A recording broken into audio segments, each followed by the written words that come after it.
The reluctant agreement Julian Blackwood stood at the floor-to-ceiling windows of his corner office, since gone cold, at 32. The mahogany door opened without a knock, and Victoria Blackwood entered with her usual commanding presence. Dressed in an impeccable navy suit, her silver hair pulled back in a perfect chignon, she embodied the authority that had helped build Blackwood Industries from a small manufacturing company into a multinational corporation. "Julian, we need to discuss the Wellington contract," Victoria said, settling into the leather chair across from his desk. Her tone was measured, but Julian could hear the underlying tension that had plagued their conversations for months. "I won't agree to your terms," Julian replied, turning from the window to face her. "You're being unreasonable. The company is hemorrhaging money, and the Wellington merger is our only option. But they won't deal with an unmarried CEO. It's about stability, Julian, about proving you're settled and ready to lead." Julian's jaw tightened. The Wellington Group was indeed their lifeline, a massive conglomerate, looking to acquire struggling companies.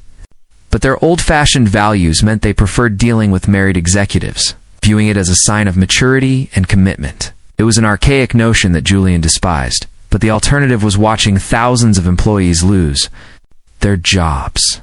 "I understand the business reasons, but I won't marry just anyone for a contract," Julian said firmly. "I've seen what marriages of convenience do to people. Look at you and father." The words hung in the air between them. Victoria's marriage to Julian's father had been arranged by their family's a merger of two powerful business dynasties. While it had been successful financially, Julian had grown up watching two people who respected each other, but never truly loved each other. "Your father and I built something meaningful together," Victoria said quietly. "Love isn't the only foundation for a successful marriage. Respect, shared goals, and mutual benefit can be just as strong." Before Julian could respond, his office door opened again. Nathan Cross, his best friend since college, and now his personal lawyer, entered with an apologetic expression. "Sorry to interrupt, but we need to discuss the timeline," Nathan said, his usually cheerful demeanor subdued. "The Wellington Group wants an answer by Friday? That's 4 days, Julian."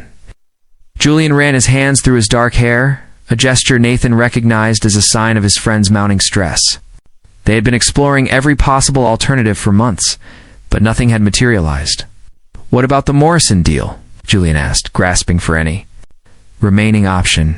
Nathan shook his head. "Apparently, they're concerned about our long-term viability." Victoria leaned forward in her chair. "Julian, I need you to listen to me.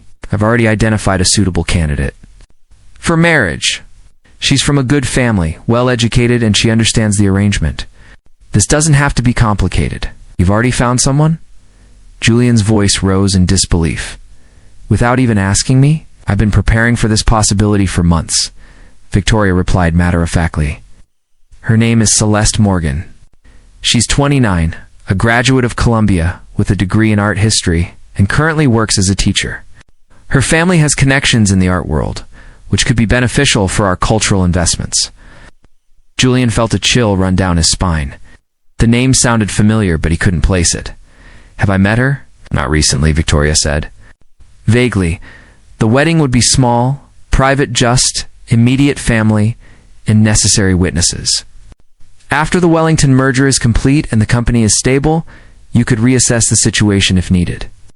Nathan looked uncomfortable with the entire conversation. As Julian's friend, he had watched him struggle with relationships, always seeming to search for something that remained just out of reach. Julian was successful, intelligent, and attractive, but he had never found anyone who truly understood him. "Julian," Nathan said carefully, "I've reviewed all our options legally. There's no other way to save the company in time, but I want you to know that whatever you decide, I'll respect it." Julian walked back to the window, his mind racing. Below, people hurried along the sidewalks, each absorbed in their own lives and struggles. Many of them worked for Blackwood Industries in some capacity. The company employed over 5,000 people directly and thousands more indirectly through suppliers and partners. If the company failed, all of their lives would be affected. "What's she like?" Julian asked quietly, still facing the window. Victoria's expression softened slightly. "Oh, From what I understand, she's kind, intelligent, and independent. She's not doing this for money, Julian. She has her own reasons for agreeing to the arrangement. Which are, that's something you'll need to discuss with her directly. I believe in respecting people's privacy. Julian turned back to face his mother and best friend. The weight of the decision felt enormous, but as he looked at Nathan's concerned face, he realized he had already made his choice. He couldn't let thousands of people suffer because of his personal reservations about marriage. When would this happen? Julian asked. His voice resigned. Next weekend, Victoria replied. The ceremony would be at St. Margaret's Cathedral. It's where your grandparents were married. Julian nodded slowly. And after the wedding, you'll have a brief honeymoon period to get acquainted, then you'll return to work, and she'll continue with her life. The arrangement can be as formal or informal as you both choose to make it. Nathan stepped forward. Hey, Julian, are you sure about this? There might be other options we haven't considered. Julian looked at his friend, seeing the genuine concern in his eyes.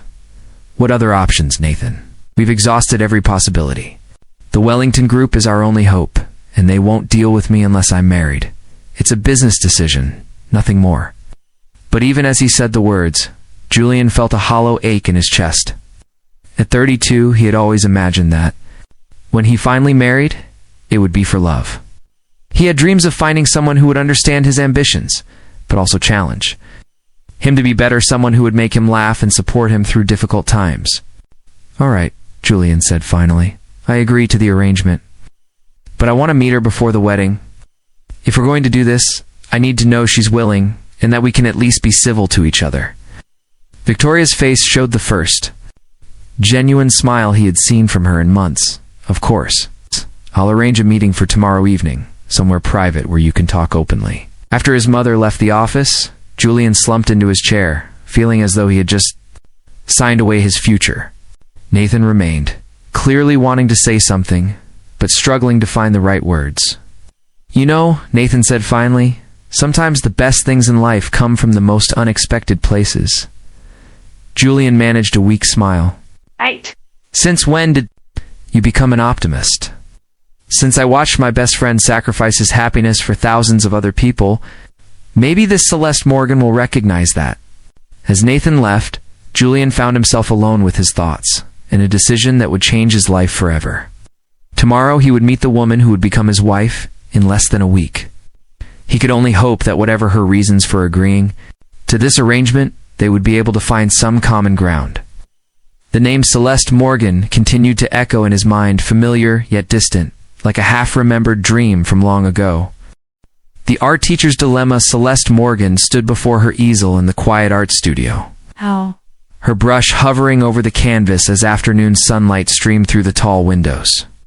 The painting before her was a landscape of Willowbrook, the small town where she had grown up, captured in soft pastels that spoke of simpler times and childhood memories. At 29, she had found peace in her life as an art teacher, but that peace was about to be shattered by an unexpected phone call. The sound of her cell phone ringing broke her concentration. She glanced at the caller ID and saw her aunt. Margaret's name. Margaret Whitmore had been like a mother to Celeste since her parents died in a car accident 10 years ago, leaving behind only debts and the struggling Morgan Art Foundation that her father had established to help underprivileged children access art education. "Hello, Aunt Margaret," Celeste answered, setting down her brush and wiping her hands on her apron. "Celeste, dear, I need to see you immediately. There's something important we must discuss." Margaret's voice carried an urgency that made Celeste's stomach tighten with worry. "Is everything all right? You sound stressed. Let's come to the house, please. I'll explain everything when you get here." An hour later, Celeste sat in her aunt's elegant living room, a cup of untouched tea growing cold in her hands. Margaret paced by the fireplace, her usually composed demeanor replaced by nervous energy that Celeste had never seen before. "Aunt Margaret, you're scaring me. What's going on?" Margaret stopped pacing and turned to face her niece. "Celeste, I've been contacted by someone from my past, someone who wants to help the foundation, but there are conditions attached." Set down her teacup, her attention fully focused. The Morgan Art Foundation had been struggling for years, barely keeping its doors open. They had already sold most of the family's valuable art pieces to keep the programs running, and Celeste had been using her own teaching salary to cover some of the operating costs. What kind of conditions? Margaret sat down across from her, reaching for Celeste's hands. This is going to sound impossible, but I need you to hear me out completely before you respond. Celeste nodded, though her heart was already racing. The person who contacted me is Victoria Blackwood.